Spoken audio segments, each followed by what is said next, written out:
محترم بزرگوں اور دوستوں،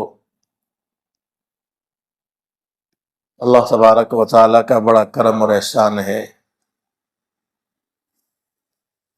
کہ اللہ تبارک و تعالیٰ نے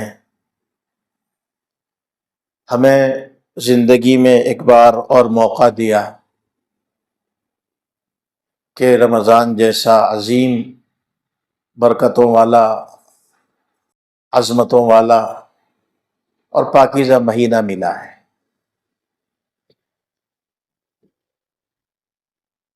یہ اللہ تبارک و تعالیٰ کی طرف سے بہت بڑا انعام ہے۔ رمضان کوئی معمولی مہینہ نہیں ہے۔ رمضان جو ہے وہ تمام مہینوں کا سردار ہے۔ سال کے جو 12 مہینے ہیں ان تمام مہینوں میں سب سے عظمت والا مہینہ رمضان کا ہے۔ رمضان کا کیا مقام ہے، اس کی کیا حیثیت ہے، اس کا پتہ اس سے چلتا ہے کہ حضور اکرم صلی اللہ علیہ وسلم کے ایک صحابی ہیں، وہ اللہ کی راہ میں لڑتے لڑتے شہید ہو گئے۔ شہادت کا مقام بہت اونچا ہے۔ قرآن کریم کے اندر بھی شہیدوں کے بہت بڑے درجات ذکر کیے گئے، اور جناب رسول اللہ صلی اللہ علیہ وسلم کی احادیث میں بھی بہت فضائل ذکر کیے گئے۔ اس لیے شہید کا جو مقام ملنا چاہیے، جو مرتبہ ملنا چاہیے، اس کا اندازہ کیا ہو۔ لیکن بہرحال ان صحابی نے اللہ کی راہ میں لڑتے ہوئے جان دی، اور اس کے 1 سال کے بعد ایک صحابی کا انتقال ہوا اپنے گھر کے اندر رہتے ہوئے، اپنے بستر پر۔ اب کسی صحابی نے خواب دیکھا کہ جو صحابی 1 سال پہلے شہید ہوئے وہ بھی ہیں، اور جو صحابی 1 سال کے بعد اپنے گھر میں طبعی طور پر وفات پا رہے ہیں وہ بھی ہیں، اور جنت میں وہ صحابی پہلے جا رہے ہیں جو اپنے گھر کے اندر وفات پا رہے ہیں، اور جس نے اپنی جان اللہ کی راہ میں قربان کی وہ بعد میں جنت میں جا رہے ہیں۔ حالانکہ ہونا ہی چاہیے کہ شہید کا مقام اونچا ہے، وہ پہلے جنت میں جائے، لیکن معاملہ یہاں الٹا نظر آیا کہ جو شہید ہوا وہ بعد میں جنت میں جا رہا ہے، اور جو اپنی طبعی موت کے ساتھ دنیا سے رخصت ہوئے وہ پہلے جنت میں جا رہے ہیں۔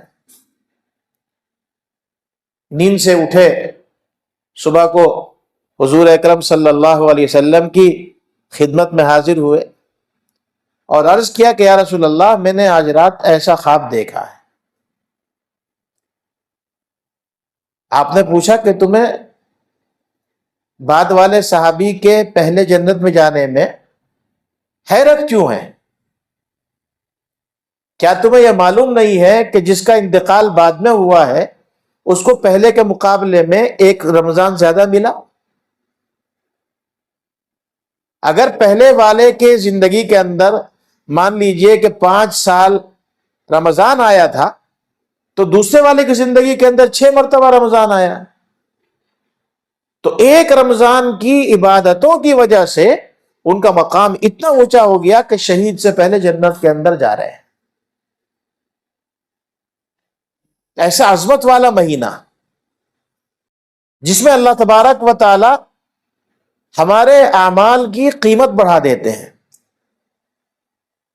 حالانکہ ہمارے اعمال ٹوٹے پھوٹے، ہمارے اعمال اس لائق نہیں ہے کہ اللہ کی بارگاہ میں ہم انہیں پیش کر سکیں، فخر کے ساتھ، خوشی کے ساتھ پیش کر سکیں۔ ہماری نماز جس درجے کی ہے وہ ہم جانتے ہیں، کیسے ڈنڈی مارتے ہیں ہم نماز کے اندر، کیا حیثیت ہماری نماز کی ہے، ہمارے روزے کس درجے کے ہیں، یا دوسری عبادات میں ہمارا حال کیا ہے، معاملات کے اندر ہمارا حال کیا ہے، لوگوں کے ساتھ میل جول میں ہم کیسے ہیں، وہ ہمیں سب پتا ہے، لیکن اس کے باوجود اللہ تبارک و تعالی ہمارے ان ٹوٹے پھوٹے اعمال کا اجر اس مہینے کے اندر سال کے مقابلے میں بہت زیادہ بڑھا دیتے ہیں۔ سال میں جتنا اجر ملتا ہے انسان کو نیک عمل کرنے کا، رمضان میں اس پر 70 گنا زیادہ اجر ملتا ہے۔ مثال کے طور پر ہم سال کے 11 مہینوں کے اندر ایک فرض ادا کرتے، سال کے 11 مہینوں میں ہم ایک فرض ادا کریں تو ہر فرض پر ایک فرض کا ثواب ملتا ہے، لیکن وہی فرض ہم رمضان کے اندر ادا کرتے ہیں تو ایک فرض کا ثواب 70 فرض کے برابر ملتا ہے۔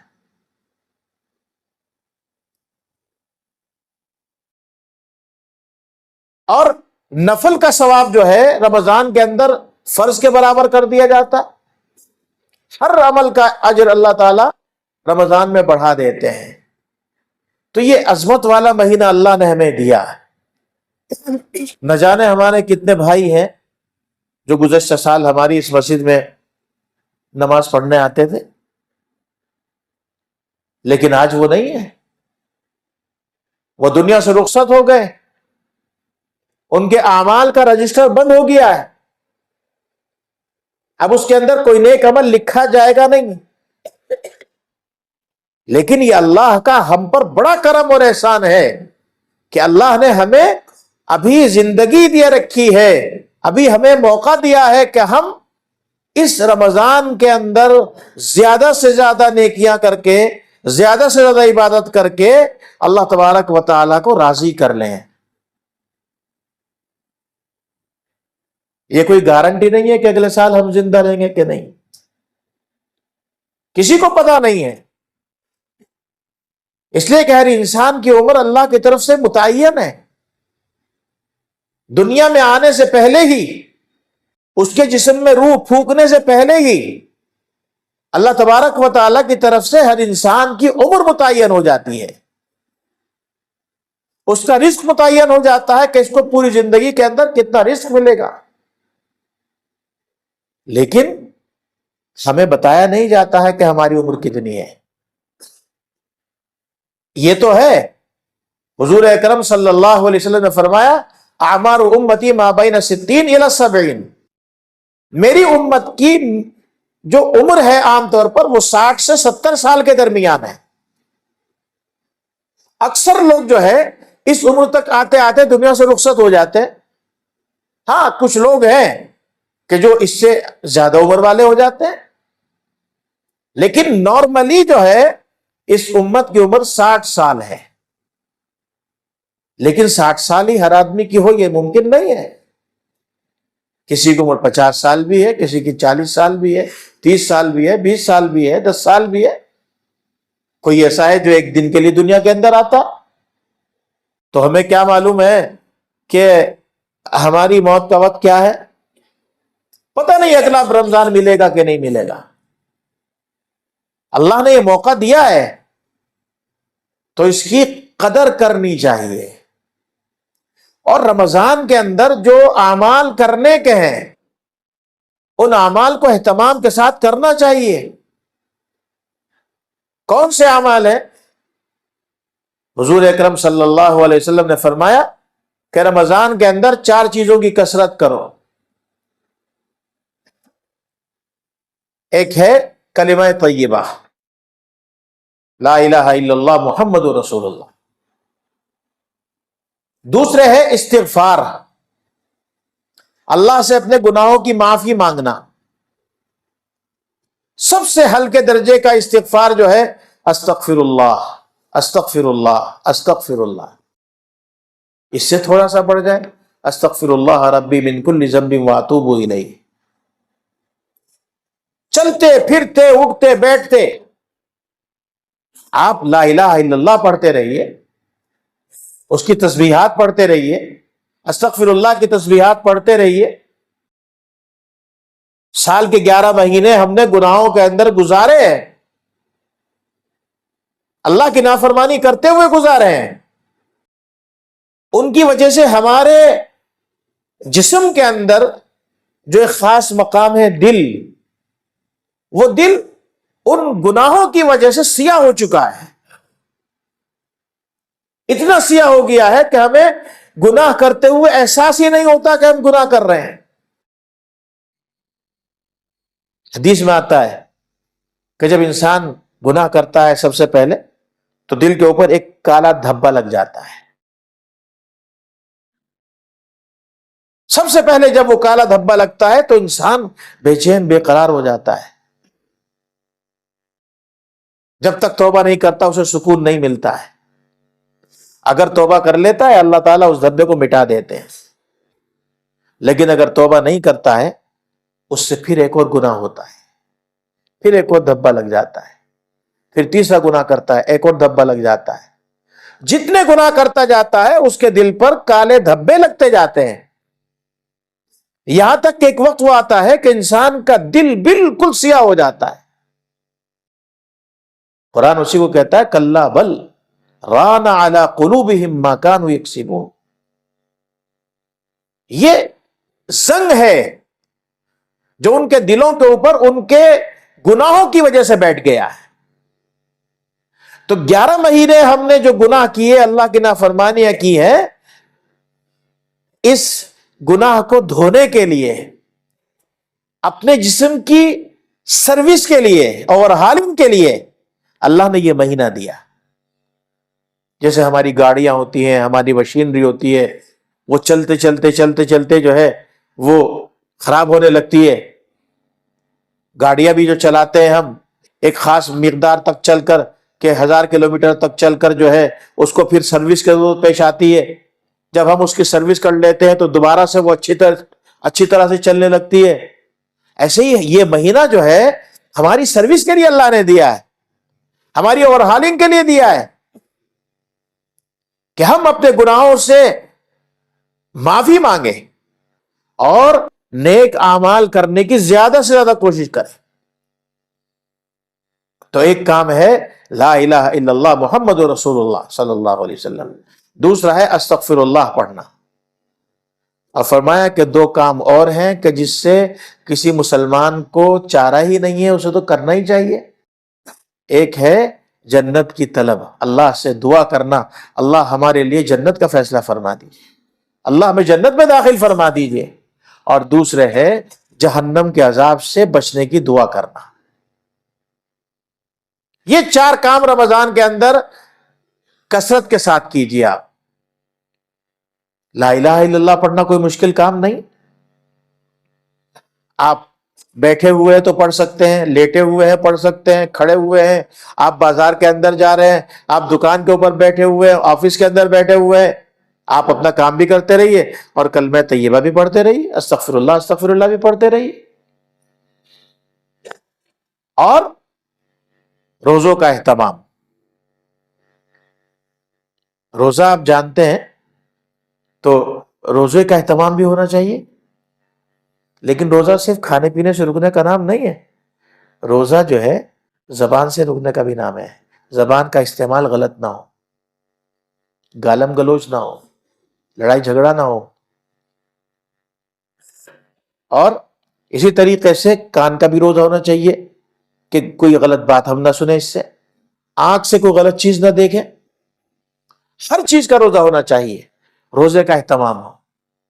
اور اس کے ساتھ ساتھ تراویح جو رمضان کی خاص عبادت ہے، جو سال بھر میں کبھی ہمیں کرنے کا موقع نہیں ملتا، نہ ہمیں حکم ہے سال بھر میں تراویح پڑھنے کا، تراویح پڑھنے کا حکم ہمیں اسی رمضان کے مہینے کے اندر ملتا ہے۔ اور تراویح یہ ہمارے لیے اللہ کا بہت بڑا خاص انعام ہے، اس لیے کہ تراویح میں ہر سجدے کے اوپر 1500 نیکیاں انسان کے اعمال نامے کے اندر لکھی جاتی ہیں۔ ایک سجدہ کرے 1500 نیکیاں کما لے۔ ہر سجدے کے اوپر جنت میں اس کے لیے ایک درخت لگتا ہے، اور وہ درخت اتنا بڑا ہوتا ہے، اتنا لمبا چوڑا ہوتا ہے کہ اگر اس درخت کے نیچے ایک آدمی گھوڑے پر سوار ہو کر 100 سال تک چلتا رہے تو بھی اس درخت کی لمبائی چوڑائی سے آگے نہیں بڑھ سکے گا وہ۔ اور ہر سجدے کے عوض جنت میں ایک محل ملتا ہے، اتنا بڑا محل کہ اس کے 60,000 دروازے ہوتے ہیں۔ کتنی بڑی نیکیاں اللہ تبارک و تعالیٰ تراویح کے ایک سجدے پر ہمیں دے رہے ہیں، کیسی عظیم الشان جنت اللہ تبارک و تعالیٰ ہمارے سے وعدہ کر رہے ہیں۔ اور یہ اللہ کے وعدے جو ہے محض وعدے نہیں ہوتے ہیں، جیسے دنیا کے سیاسی لوگ جو ہے وعدے کرتے ہیں اور پھر بھول جاتے ہیں۔ اللہ کا وعدہ پکا ہے، اللہ اپنے وعدے کو پورا کرتے ہیں۔ تو اس لیے تراویح کا اہتمام بھی ہونا چاہیے۔ رمضان کا چاند نظر آنے سے لے کر کے عید کا چاند نظر آنے تک پورے مہینے میں ہر روز تراویح کا اہتمام ہو۔ یہ 20 رکعت تراویح سنت مؤکدہ ہے۔ تو بہرحال بہت زیادہ بات نہ کر کے صرف یہ عرض کرنا چاہتا ہوں کہ رمضان کا موقع ہمیں ملا ہے تو اس کو، دنیا کے معاملات تو ہم سال کے 11 مہینے کرتے ہی رہتے ہیں، دنیا میں الجھے رہتے ہیں، اللہ سے ہمارا تعلق کمزور رہتا ہے۔ کم از کم یہ جو اب رہے ہوئے 19-20 دن ہیں، ان دنوں کی قدر کر لیں، زیادہ سے زیادہ وقت اپنا عبادات کے اندر گزاریں، اللہ کو راضی کرنے کے اندر گزاریں، اللہ سے معافی مانگنے میں گزاریں۔ ہو سکتا ہے زندگی کا آخری رمضان ہو۔ اگر ہم یہ سوچ کر کے چلے کہ یہ ہماری زندگی کا آخری رمضان ہو سکتا ہے، یہ بھی ہو سکتا ہے کہ آئندہ بھی 8-10 مرتبہ ہمیں رمضان مل جائے، لیکن یہ بھی تو خطرہ ہے کہ یہ آخری رمضان ہو سکتا ہے۔ اس لیے اس کی قدر کرتے ہوئے عبادتوں کا اہتمام کریں، اور اسی کے ساتھ ساتھ رمضان میں ویسے تو عام حالات میں بھی رزق حلال کا اہتمام ہونا چاہیے، لیکن رمضان میں خاص طور پر رزق حلال کا اہتمام ہو، اس لیے کہ آدمی روزہ تو رکھ رہا ہے لیکن حرام مال سے افطار کر رہا ہے، تو پھر روزے کا کوئی فائدہ نہیں ہوتا ہے۔ خاص طور سے رمضان میں رزق حلال کا اہتمام ہونا چاہیے، اس لیے کہ رزق حلال نہیں ہوگا، اللہ کے یہاں کوئی عبادت قبول نہیں ہے، اللہ کے یہاں کوئی دعا قبول نہیں ہے۔ تو ہم اللہ تبارک و تعالی ہمیں اس مہینے کی قدر کرنے کی توفیق عطا فرمائے، اور جو ایام باقی ہیں اللہ تعالیٰ ان ایام سے ہمیں زیادہ سے زیادہ فائدہ اٹھانے کی اور زیادہ سے زیادہ عبادات کرنے کی توفیق عطا فرمائے، اور اس رمضان کے گزرنے سے پہلے پہلے اللہ تعالیٰ ہم سب کے لیے جہنم سے آزادی کے فیصلے فرما کر جنت میں داخلے کے فیصلے فرما دیں۔ وآخر دعوانا الحمد للہ رب العالمین۔